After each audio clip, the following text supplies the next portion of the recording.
Hey again, guys. Here is our read aloud for Friday, April 3rd. I thought with the weekend coming up, we would read a book today called The Lost and Found Weekend. So we can see what this character did on her weekend. All right, here we go. The Lost and Found Weekend. Ready to bag Mount Baldy, Gia? Dad asked. You bet, I said. Every summer, Dad and I go camping together. But this year was special. We were going to hike Mount Baldy. It would be the highest mountain I'd ever climbed. I couldn't wait to go. I even made Dad a special hat for the trip. I sewed the patch on myself with a backstitch. Sewing is my favorite hobby, next to camping, of course. My sewing kit is super organized. It has a place for everything I need. On the day we left, Grandma came over to say goodbye. Are you sure you packed everything? She asked. Dad is a great outdoorsman, but, well, he's a little absent-minded. I don't think there's anything we didn't pack, Dad said. Dad finished loading the car. I double-checked our list. We had a tent, fishing rods, and flashlights. We had backpacks, tackle, and bug spray. We had sleeping bags, sunscreen, and my sewing kit, of course.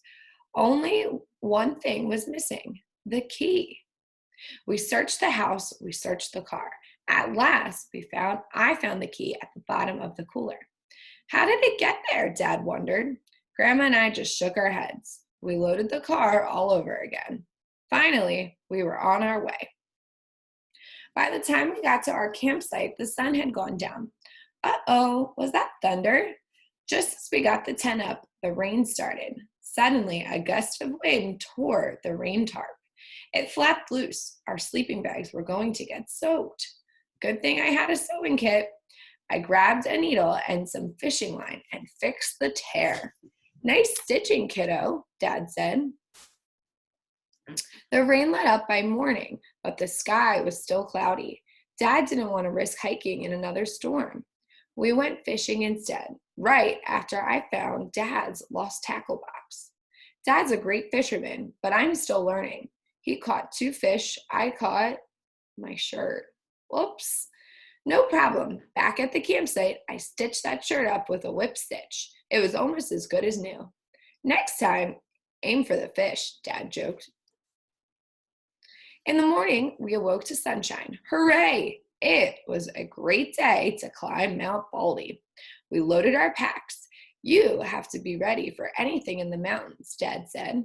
I looked at my sewing kit. What I needed on a hike? I tucked a needle and thread in my backpack, just in case. The first few miles of the trail cut through the forest. Dad halted suddenly. Shh, Gia, look, he whispered. Then I saw my first moose.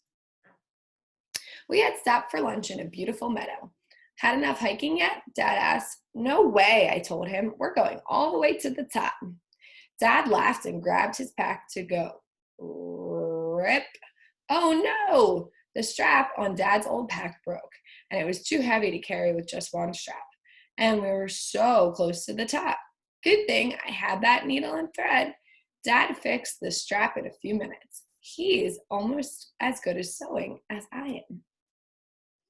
The last mile to the summit was the steepest part of the hike, but wow, I felt like I could see the whole world from up there.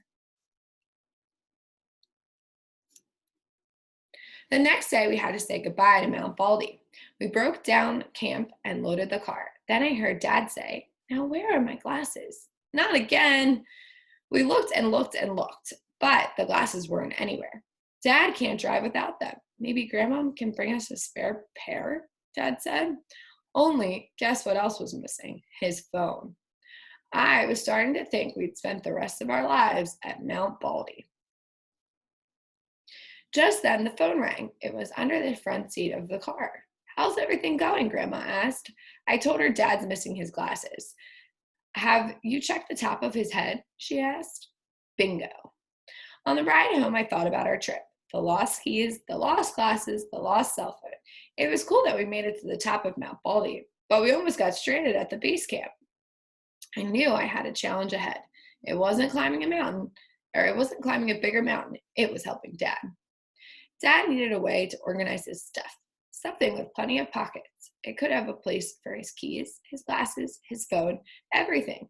I started sketching my ideas as soon as we got home. I asked Grandma to take me to the thrift store. Why start from scratch when you can upcycle? An old vest was just what I needed. I had lots of scraps in my rag bag. They would make good pockets. I picked out a sturdy fabric in Dad's favorite color. Each pocket had to be just the right size. I made paper patterns to help. The patterns were a little bigger than the actual pocket would be. That left room for the seams. I pinned the patterns on the fabric. Then I cut around the edges. I'm good at sewing, but I'd never make anything. I never made anything like this before. Grandma was glad to help. First, we hemmed the top of each pocket. I folded each side over 1.5 inches. Then I stitched the pocket down. Before adding the pockets, I marked spots for them with a fabric marker. Better safe than sorry. We used the sewing machine. It's not hard. The key is to go slow. Grandma helped me sew the pockets onto the vest. We put extra stitches at the top corners to make sure the pockets held tight. For the finishing touch, I added a token from our trip. Your father is going to love it, Grandma said. That night, I gave Dad his present. It's a life vest, I told him. A life vest? Dad looked very confused. For everyday life, I explained. I showed him what all the pockets were for. Dad beamed. You're such a creative kiddo, he told me. Dad wears his vest all the time now, and not just for hiking trips either. He wears them to the movies, to the grocery store, and even the mall. And you know what? He hasn't lost his keys once. Too bad we can't say the same thing about the car. All right. So guys, there's some sewing tips on the last page. So our character in the story, Gia, she had a talent, right? She was able to sew and make things. So your assignment today is I want you to write 6 to 7 sentences about a talent that you have.